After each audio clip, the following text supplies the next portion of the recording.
لے جا رہے تھے، جو راستے میں مل رہا تھا اس کو سلام کرتے جا رہے تھے۔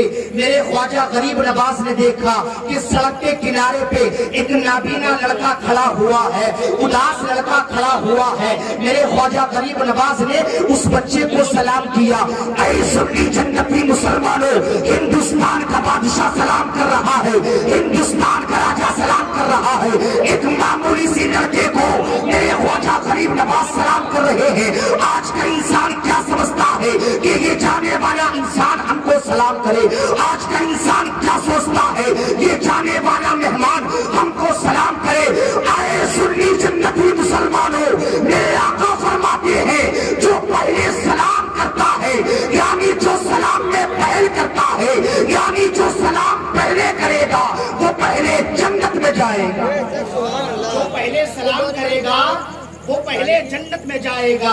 میرے خواجہ غریب نواز نے اس بچے کو سلام کیا، ارشاد فرمایا اے بھائی تمہاری آنکھوں سے آنسو کیوں نکل رہے ہیں؟ اس بچے نے کہا مجھ سے میرا حال کیوں پوچھ رہے ہو؟ کہا بتاؤ تو صحیح۔ اس بچے نے کہا بھائی حسن خوشی وہ مناتے ہیں جن کے باپ زندہ ہوتے ہیں، دھولے وہ نہیں سماتے جن کی ماں نہیں ہوتی ہے، بن سمر کے عید کی نماز پڑھنے کے لیے وہ نکلتے ہیں جن کے بھائی بہن ہوتے ہیں۔ آج میرا اس دنیا میں کوئی نہیں ہے، نہ میری ماں ہے، نہ میرا باپ ہے، نہ میری بہن ہے، نہ میرا بھائی ہے۔ آج میرے اس دنیا میں کوئی نہیں ہے۔ میرے خواجہ غریب نواز نے اس بچے کا ہاتھ پکڑا اور ہاتھ پکڑنے کے بعد ارشاد فرمایا، کہا قسم ہے اس خالق کائنات کی جس کی دست قدرت میں معین الدین کی جان ہے، اس وقت تک عید کی نماز نہیں پڑھوں گا جب تک کہ تجھے ماں والی ممتا نہیں دلا دوں گا۔ اس وقت تک عید کی نماز نہیں پڑھوں گا جب تک کہ تجھے ماں والی ممتا نہیں دلا دوں گا، جب تک کہ تجھے باپ والی شفقت نہیں دلا دوں گا۔ میرے خواجہ غریب نواز نے اس بچے کا ہاتھ پکڑا اور ہاتھ پکڑنے کے بعد میرے خواجہ غریب نواز اس بچے کو گھر پر تشریف لے کر کے آئے۔ میرے خواجہ غریب نواز کی والدہ مصلے پر بیٹھی ہوئی ہے، سبحان اللہ۔ کہاں بیٹھی ہوئی ہے؟ مصلے پر۔ میرے خواجہ غریب نواز کی والدہ کہتی ہے بیٹا معین الدین آج بڑا جلدی عید کی نماز پڑھ کر کے آ گئے ہو؟ کہا ماں کیسے عید کی نماز قبول ہوتی؟ ارے یہ نابینا لڑکا ہماری سڑک کے کنارے پر کھڑا ہو کر کے رو رہا تھا۔ اے میری ماں اس بچے کو میں نے اپنا بھائی مان لیا ہے، اے میری ماں اس بچے کو میں نے اپنا بھائی بنا لیا ہے، اے میری ماں اس بچے کو میں نے اپنا بھائی مان لیا ہے۔ تو اس نبی کی نوازی ہے جس نبی نے غریبوں کو سینے سے لگایا ہے، تو اس نبی کی نوازی ہے جس نبی کے اوپر طائف کے میدان میں پتھر برسائے گئے تھے۔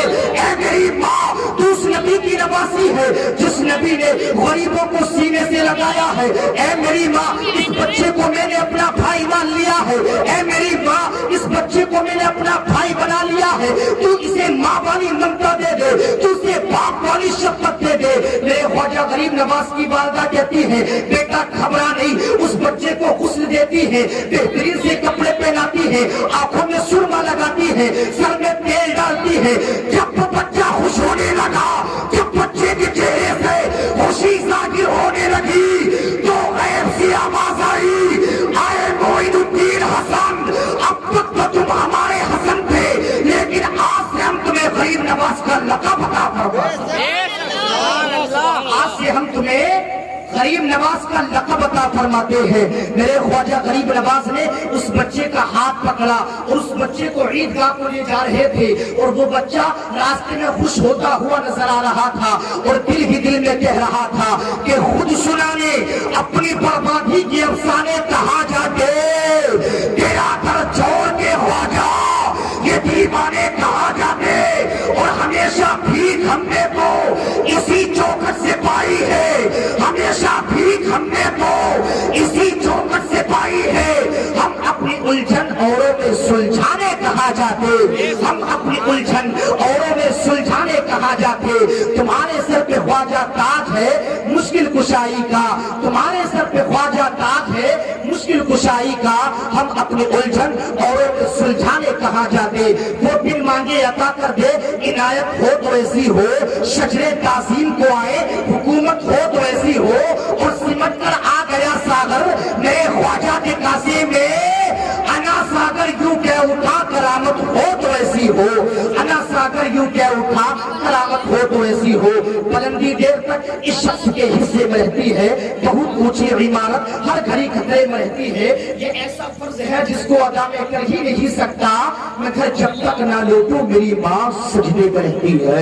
اللہ رب العزت سے دعا ہے اگر غلطیاں ہو گئی اور معاف فرمائے، مجھے بھی اور آپ کو اس پر عمل کرنے کی توفیق اور عافیت عطا فرمائے۔ ایک بار کلمہ طیبہ کا ورد کر لیجئے گا، پڑھیے گا لا الہ الا اللہ محمد رسول اللہ صلی اللہ تعالی علیہ وسلم، وآخر دعوانا ان الحمدللہ رب العالمین، السلام علیکم۔ ماشاءاللہ ماشاءاللہ، بڑی عمدہ تقریر آپ نے اپنے جامع مسجد کی خطیب و امام حضرت قاضی فیضان صاحب سے سماعت فرمائی۔ گویا کہ وہ بتانا یہی چاہتے تھے کہ مشینی دور ہے، ہر شے بسط رفتار چلتی ہے، مشینی دور ہے، ہر شے بسط رفتار چلتی ہے، لوہا ہوتا ہے سڑک پر چمکتی کار چلتی ہے، وہاں پر امیر و غریب ایک ساتھ بھی پاتے ہیں، جہاں خواجہ پیر سرکار کی سرکار چلتی ہے وہاں سے امیر و غریب سب بھی پاتے ہیں، جہاں خواجہ پیر سرکار کی سرکار چلتی ہے۔ اور دیکھیے اپنی خطا اور دیکھتے رہ جائیے، دیکھیے اس کی عطا اور دیکھتے رہ جائیے، ایک پیالے میں اللہ ساغر آ گیا، دیکھیے ان کی کرامت دیکھتے رہ جائیے، دیکھیے ان کی کرامت دیکھتے رہ جائیے۔ مختصر سے وقت میں بڑی جامع